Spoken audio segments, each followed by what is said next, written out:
Te convido a abrir sua Bíblia novamente em Colossenses, no capítulo 1.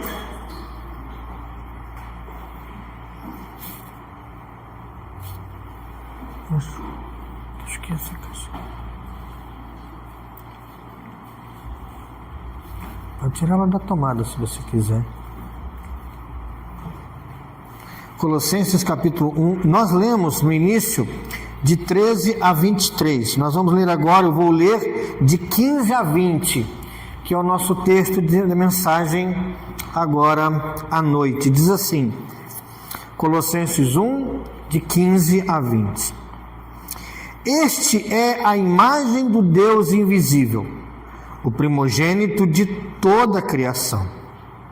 Pois nele foram criadas todas as coisas, nos céus e sobre a terra, as visíveis e as invisíveis, sejam tronos, sejam soberanias, quer principados, quer potestades, tudo foi criado por meio dele e para ele.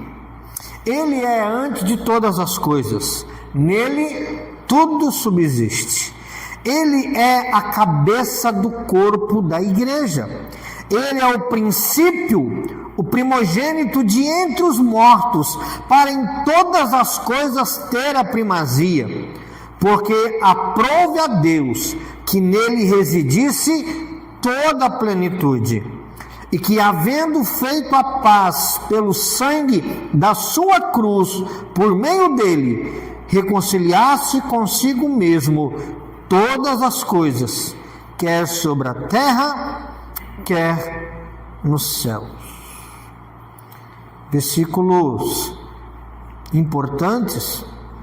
Uma das coisas que Paulo vai dizer é que em Cristo existe primazia, ou seja, Cristo deve estar sempre em primeiro lugar. Então nessa noite eu quero falar sobre a primazia de Cristo. No domingo passado e hoje, eu me dispus a falar sobre a igreja, o valor da igreja. E para que a gente pense no valor da igreja, nós devemos pensar em quanto vale o Salvador da igreja.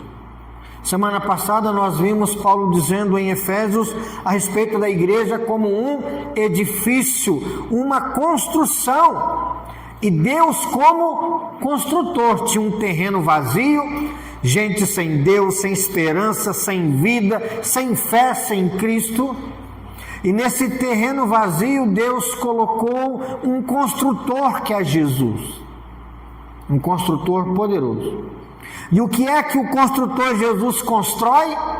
Não é um edifício de paredes, mas é uma igreja que se tornará santuário para a morada do Espírito de Deus, ou para a morada de Deus no Espírito. Ou seja, Deus pega em Cristo homens falidos, os torna vivos em uma igreja, para que haja uma promessa de que Deus habitará nessa igreja para sempre. O valor da igreja qual é? É o valor da morada de Deus, não é pouca coisa. E hoje eu quero falar sobre o valor da igreja a partir do seu Salvador, que é Cristo novamente. E o texto aqui de Colossenses 1, de 15 a 20, Paulo vai declarar a importância de Cristo, e há uma diferença entre estudar Cristo e contemplá-lo. Há momentos em que a Bíblia nos explica quem é o Senhor Jesus Cristo, mas há outros momentos em que a Bíblia coloca Cristo na nossa frente. E quando a gente olha para Cristo é diferente. Podemos lembrar de Jó dizendo: antes eu te conhecia só de ouvir falar, mas agora os meus olhos te veem. E Colossenses 1, esse trecho aqui de 15 a 20, é um pedaço em que o apóstolo Paulo coloca Cristo na nossa frente e diz assim: olhe para Jesus, veja quem é o seu Salvador, veja quem é o dono da igreja. Paulo acabara de falar da redenção e do perdão dos pecados. Versículo 13 e 14, nos libertou do império das trevas, nos levou para o reino do Filho do seu amor. Ele nos trouxe perdão, salvação, mas agora, antes de continuar explicando sobre a salvação, porque lá no 21 ele volta a explicar a salvação, Paulo dá uma pausa. Não é nenhuma pausa dramática, mas Paulo vai falar assim: ele nos libertou, nos tirou do império das trevas, nos levou para o reino do Filho do seu amor, e de repente Paulo para e começa a descrever quem é esse Salvador. Ele fica encantado, impressionado, então ele constrói algo que é de forma literária muito bem construído. Alguns vão dizer que o versículo 15 até o 20 é uma canção antiga da igreja, nós não sabemos, mas Paulo constrói de um jeito literário que é quase poético, e nós vamos perceber isso. Antes de continuar falando sobre a salvação, Paulo nos fala que precisamos olhar para o Salvador. E isso não acontece por acaso. A igreja em Colossos, a igreja aqui dos Colossenses, estavam cercados de vozes que tentavam diminuir a suficiência de Cristo. Vozes que diziam que além de Cristo precisava de outras coisas. Para serem salvos, precisavam praticar coisas da lei, precisavam comer isso, não comer aquilo, vestir isso, não vestir aquilo, precisavam diferenciar um dia de outro dia, não, esse dia é mais santo que o outro.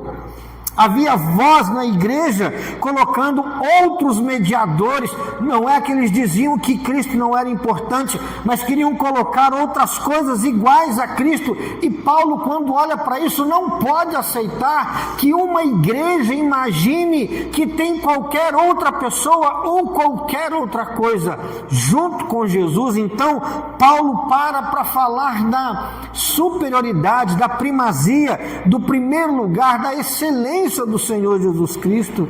E o apóstolo então não responde a essas falsidades atacando elas. Por exemplo, Paulo vai falar assim: olha, vocês falaram que tem dia mais santo que o outro, então deixa eu explicar, esse dia não é assim, esse dia é assim. Paulo não faz isso. Paulo também não, olha, tem gente dizendo aí que tem que guardar esse pedaço da lei, deixa eu explicar a lei de Moisés. Não. Ele não se ocupa em atacar cada ponto dos falsos ensinos, ele se ocupa em mostrar quem é o verdadeiro Salvador. É como dinheiro, né? Hoje tem pouco dinheiro na praça, né? Tudo digital, mas antigamente o pessoal de banco era treinado a reconhecer a nota verdadeira, porque a falsa pode ter muitas, mas a verdadeira só uma. Então Paulo para encantar o olhar da igreja com o Senhor Jesus. E ele então começa a descrever e dizer: Cristo é tão maravilhoso que se ele ocupar o primeiro lugar da sua vida, tudo vai estar ocupado. E Paulo então quer que contemplemos a Cristo, pois uma visão pequena de Cristo produz uma igreja pequena. Mas quando a igreja vê quem Cristo realmente é, ela redescobre a sua identidade. E é esse o caminho que o apóstolo nos convida a percorrer. Ele nos leva antes da criação, nos mostra toda a criação, nos conduz para dentro da igreja e nos leva para a cruz. Esse é o movimento que o apóstolo Paulo faz. Ele nos mostra toda a criação. Ele nos mostra a igreja, ele nos mostra a cruz, para revelar quem é o Senhor Jesus. Eu quero ver com você essas três visões nessa noite: a visão de Cristo e a criação, Cristo e a igreja, Cristo e a cruz, e o que é que isso nos ensina, o que é que isso nos anima. E a primeira visão é a visão de Cristo e a criação, versículos 15 a 17. Paulo nos faz olhar para o Filho, começando pela sua própria pessoa. Ele vai dizer que Cristo é quem? Versículo 15: ele é, ou este é, a imagem do Deus invisível. E essa imagem é para nos trazer esperança. Deus é inacessível. Quem pode ir lá no céu buscar Deus? Lembra que o salmista fala isso? Quem pode subir lá no céu? Ninguém. Quem pode descer no abismo para ver se o Espírito Santo está lá? Ninguém. Então Deus em Cristo, ele se torna acessível, ele se revela. Olhar para Cristo é contemplar a divindade, é contemplar o Deus. Quem deseja conhecer o Pai deve olhar para o Filho. Ele é a imagem do Deus invisível, e ele vai continuar. Paulo vai chamá-lo aqui de o primogênito de toda a criação, versículo 15. Ele é a imagem do Deus invisível, ele é o primogênito de toda a criação. Ao chamá-lo de primogênito de toda a criação, Paulo não está dizendo que Deus faz parte da criação, mas Paulo está dizendo que a criação é consequência da vontade do próprio Senhor Jesus Cristo, pois aquele por meio de quem todas as coisas foram criadas não pode ser uma delas. Cristo é o primogênito da criação. Ele não está dizendo que Cristo foi criado, ele está dizendo assim, de tudo que existe, sabe quem é mais importante? É o Senhor Jesus. Ele é o primogênito da criação. Paulo nos faz olhar para essa época em que não existia nada, e Cristo, o Verbo, o Filho eterno de Deus, cria todas as coisas. Ao chamá-lo de primogênito, Paulo nos faz ver toda a criação. Ele é primogênito e fala da sua supremacia, da sua dignidade e da autoridade sobre tudo que existe. Logo depois, no versículo 16, Paulo vai dizer assim: pois nele foram criadas o quê? Todas as coisas. Tudo foi criado por meio dele e para ele. Tudo, os céus, a terra, as coisas visíveis que a gente vê, as coisas invisíveis, obviamente, que a gente não vê, tudo foi criado por Deus. Tudo foi criado por Jesus. Por meio dele, para ele, são todas as coisas. No princípio era o Verbo estava com Deus, o Verbo era Deus. E por meio do Verbo, tudo que foi feito, foi feito. E esse Verbo assume carne. Toda a criação aponta para Cristo, porque o universo inteiro existe em razão de Cristo. Paulo vai dizer assim em Romanos 11, porque dele, por ele e para ele são todas as coisas. Paulo então dá um passo além aí no texto. Ele vai dizer no versículo 17, ele é antes de todas as coisas. Se Cristo é antes de todas as coisas, ele é antes do que, queridos? É antes do tempo, é antes dos anjos, é antes do espaço, é antes dos planetas, é antes do sol. Ele é antes de todas as coisas, antes que existisse o tempo, antes que brilhasse a primeira estrela, antes que o primeiro anjo batesse as asas. O Filho de Deus estava lá,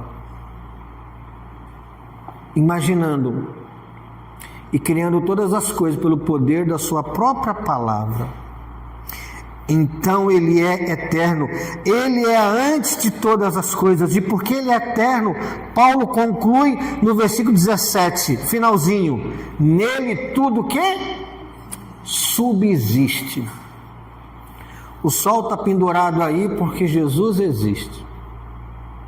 A lua não cai na terra porque Jesus existe. Os cometas de quando em quando passam pela órbita da Terra. Quem era criança aí vai lembrar em 86 do cometa Halley. Lembra do cometa Halley? Não sei, 70, em 76, 74 anos ele passa. E ele sempre passa no tempo certo, porque Jesus sustenta o universo. Só que Paulo está dizendo, nele tudo subsiste. O mesmo Cristo que criou todas as coisas continua sustentando todas as coisas, continua sustentando o universo. A criação não caminha sozinha, Ela permanece firme porque está nas mãos daquele que é eterno. A grandeza da salvação, ela é vista pela grandeza do Salvador. Quem é Jesus que me salva? É aquele que é antes do tempo e que criou todas as coisas. Percebe? Paulo vai falar para essa igreja que estava pensando assim: guardar sábado, comer carne de porco não, fazer isso, fazer aquilo, o que vai me ajudar a salvar? E Paulo fica desesperado, né? Misericórdia, como é que vocês estão querendo colocar alguma coisa junto com Jesus? E ele para descrever que é Jesus. A primeira coisa que ele fala: Jesus Cristo é maior que a criação, porque Jesus Cristo criou todas as coisas e nele tudo subsiste. Mas há uma segunda visão, versículo 18. Ele é a cabeça do corpo da igreja. Ele é o princípio, o primogênito de entre os mortos, para em todas as coisas ter a primazia. A segunda visão é Cristo e a igreja. Depois de erguer os nossos olhos para o Criador, Paulo aproxima o nosso olhar. Ele passa do universo para a igreja. Você já viu aqueles filmes, quando tem no início do filme assim, tem umas imagens assim que ele começa pequenininho e vai para longe, né? Você já viu o contrário? Quando começa assim no universo, aí vai descendo para a terra, aí você vê assim, hemisfério sul, hemisfério norte, aí escolhe um país, escolhe uma cidade, aí vai dentro de casa. É isso que Paulo está mostrando aqui. Primeiro ele mostra o universo criado por Deus, aí ele aproxima e vai mostrar o que agora? A igreja. O nosso olhar passa do universo para a igreja. Cristo é a cabeça do corpo, a cabeça da igreja, aquele que criou e sustenta todas as coisas. É a cabeça da igreja, é o líder da igreja, é o noivo da igreja, é o salvador da igreja. Ela, então, como eu falei no início do culto, a igreja não pertence aos homens, a igreja não pertence aos líderes, a igreja nem pertence à sua época, a igreja pertence a Cristo. Aqui há uma união viva. Esse que criou todas as coisas é a cabeça da igreja. A vida da igreja não nasce dela mesma, mas procede daquele de quem recebeu direção, sustento, vida e salvação. Paulo vai continuar dizendo aí para nós, versículo 18: ele é o princípio, o primogênito de entre os mortos. Lembra que nós lemos logo aqui que ele é o primogênito de toda a criação? Ele é o principal, ele é o primeiro.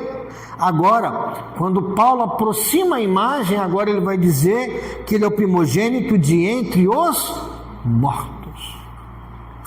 Na criação, a palavra primogênito significava supremacia, superioridade.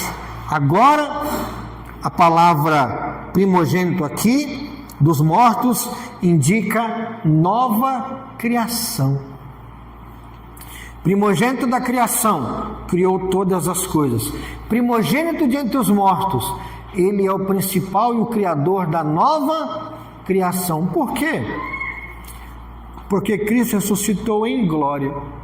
Cristo ressuscitou com um corpo que não morre mais, que não entra no túmulo mais, que o pecado nosso não cai mais sobre ele. Assim também um dia, todos os que creem em Cristo ressuscitarão como Cristo ressuscitou. Por isso que agora, primogênito não quer dizer apenas supremacia, mas agora primogênito quer dizer realmente primeiro. Ele é o primeiro da nova criação, porque ele ressuscitou de um jeito que todos aqueles que nele creem ressuscitarão no último dia. Por isso, a igreja existe, ela é o povo da nova criação, inaugurada por quem? Pelo próprio Senhor Jesus, que ressuscitou, depois de ter sido morto. Cristo é o primogênito de entre os mortos, e João vai dizer que Haverá um dia em que, assim como Ele é, nós seremos, porque assim como Ele é, nós o veremos. A Bíblia diz, Paulo vai dizer que o poder que o Espírito Santo usou para ressuscitar Jesus é o mesmo poder que vai ser usado para nos ressuscitar ou nos transformar no dia da volta de Jesus. Amém, irmãos? Isso é muito grande para não ter um amém, viu? E Paulo dá um passo além, ele chega ao centro da passagem, aqui no versículo 18, e vai dizer assim: para que em todas as coisas tenha a primazia. Ele é o primeiro e o principal da criação, porque criou todas as coisas. Ele é o primogênito, o primeiro e o principal da nova criação, porque do jeito que ressuscitou, nós ressuscitaremos. Então Paulo termina o versículo 18 dizendo que para em todas as coisas terá primazia. Jesus é o primeiro na criação? Sim. É o primeiro em importância no universo? Sim. E na nova criação, ele é o primeiro? Também. Em importância? Também. Em glória? Também. Perceba o argumento de Paulo? Vocês estão querendo depender de festa, de comida, de regrinha para serem salvos? Olha quem é o Salvador de vocês. Como que vocês vão colocar alguém no mesmo nível que Jesus?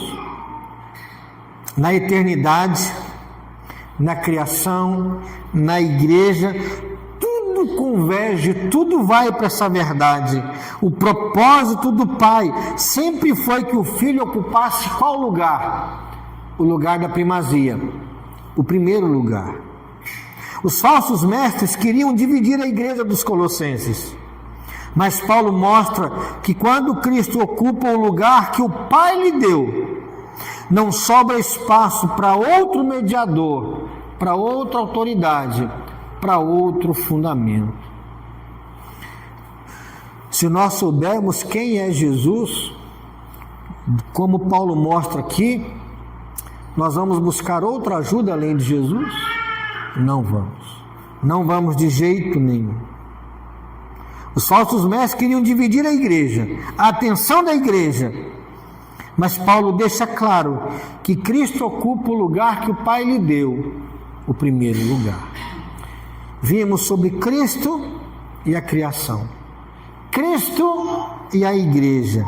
E agora nos versículos 19 e 20 nós vamos ver Cristo e a cruz. Lembra que eu falei da imagem? Eternidade, criação, aproxima a igreja, e agora Paulo vai aproximar um pouquinho mais e vai chegar na cruz, versículos 19 e 20, que diz assim: porque aprove a Deus que nele residisse toda a plenitude, e que, havendo feito a paz pelo sangue da sua cruz, por meio dele reconciliasse consigo mesmo todas as coisas, quer sobre a terra, quer no céu. A terceira visão é de Cristo e a cruz. Paulo então nos conduz ao ponto mais alto da passagem. Mas pastor, o senhor começou na eternidade, criação, igreja, agora é cruz. Como assim agora é o ponto mais alto? Sim, é o ponto mais alto. À primeira vista, ir até o Calvário parece descida, mas é exatamente o contrário. A cruz é o ponto mais elevado desse texto. Por quê? Porque aprove a Deus que nele residisse toda a plenitude. Tudo que Deus revela de si mesmo habita no Filho. Nada lhe falta ou precisa ser acrescentado. Não há outra sabedoria, não há outro caminho. Quem possui a Cristo possui o que de Deus? Plenitude. Se você tem Jesus, não falta o Espírito Santo. Se você tem Jesus, não falta o Pai. Se você tem Jesus, você tem Deus. Porque em Jesus está a plenitude da divindade. Plenitude, uma das palavras mais bonitas em português, né? plenitude.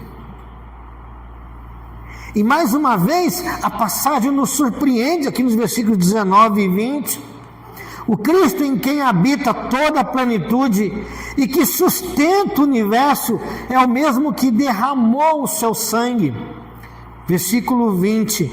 Havendo feito a paz pelo sangue da sua cruz.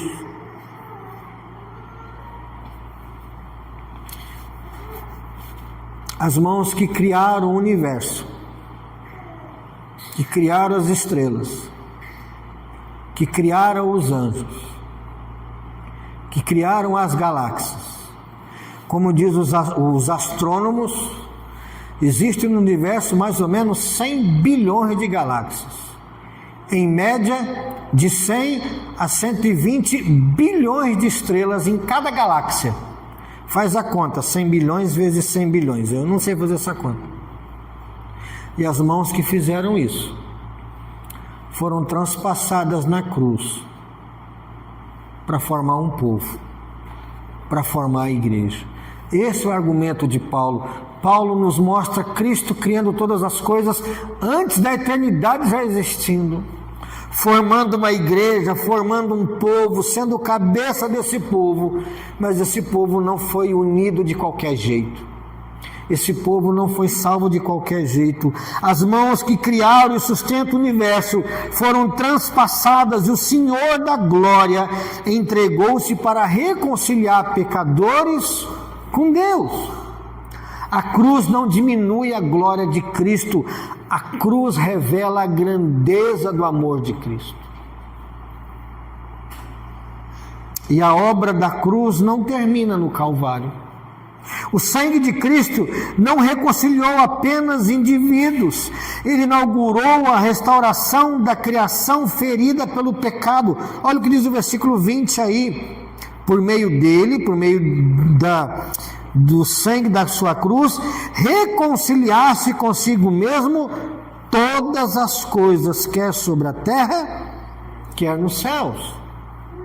Assim como a criação nasceu por meio de Cristo, a reconciliação também acontece por meio de quem? Por meio de Cristo. A criação por meio de Cristo, a nova criação por meio de Cristo, a nossa reconciliação com Deus por meio de Cristo. O pecado desfigurou a boa criação de Deus. Lembra quando Deus olha para a criação antes da queda de Adão? Ele olha e diz que era o quê? Tudo muito bom. O pecado desfigurou a boa criação de Deus, mas a cruz inaugurou a restauração de todas as coisas. Essa reconciliação alcança quem? Alcança todos os que creem em Cristo. Não importa se é rico, pobre, branco, preto, asiático, moreno, não importa. Essa reconciliação alcança todos os que creem em Cristo e um dia alcançará toda a criação. Paulo termina onde começou, não é? Tudo vem de Jesus. Tudo existe por causa de Jesus. E tudo aponta para Jesus. E por meio de Jesus, somos reconciliados com Deus. Eu quero concluir dizendo que, depois de contemplarmos a Cristo, a gente entende um pouquinho o raciocínio de Paulo, né? Ele estava falando de salvação e de repente ele para falar de Cristo. Como poderia continuar falando de salvação sem antes mostrar o Salvador? E depois de achar o Salvador, como procurar um outro mediador? Como acrescentar alguma coisa à obra de Cristo? Como dizer assim, Jesus, o Senhor morreu na cruz, mas o Senhor derramou o sangue lá, mas eu preciso de mais alguma coisinha para me salvar. Como dizer uma bobagem dessa? O Pai determinou que em todas as coisas o Filho tivesse a primazia. o primeiro lugar. Que essa também seja a marca da nossa vida, na nossa adoração, na nossa confiança, na vida da igreja, que Cristo ocupe qual lugar? O primeiro. Porque aquele que é antes de todas as coisas, e por quem todas as coisas subsistem, e fez paz pelo seu sangue na cruz, é digno de ocupar o primeiro lugar aonde? Em tudo. Na minha vida, na igreja, na nova criação, no universo. Deus colocou Cristo em primeiro lugar em todas as áreas desse universo. Cristo é o primeiro desde quando? Desde sempre, desde a eternidade. É o primeiro na criação, é o primeiro na igreja, é o primeiro na redenção, é o primeiro vencendo a morte. A Cristo pertence toda a primazia. A Cristo pertence o primeiro lugar. A Ele, pois, a glória eternamente. Amém e amém.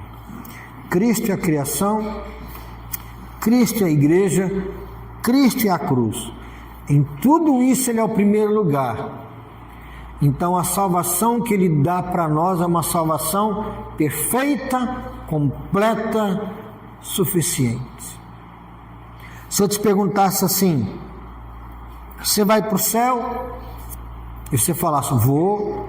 E depois eu perguntasse, por quê? O que você responderia? Estou fazendo a minha parte, pastor. Eu estou tentando. Respostas erradas. Qual a resposta? Por que você vai para o céu? Porque eu confio em Jesus. Porque eu creio em Jesus. Porque Ele morreu por mim. Ele perdoou os meus pecados. Ele pagou a minha dívida. E você fez o que para ser salvo? O que você fez para ser salvo?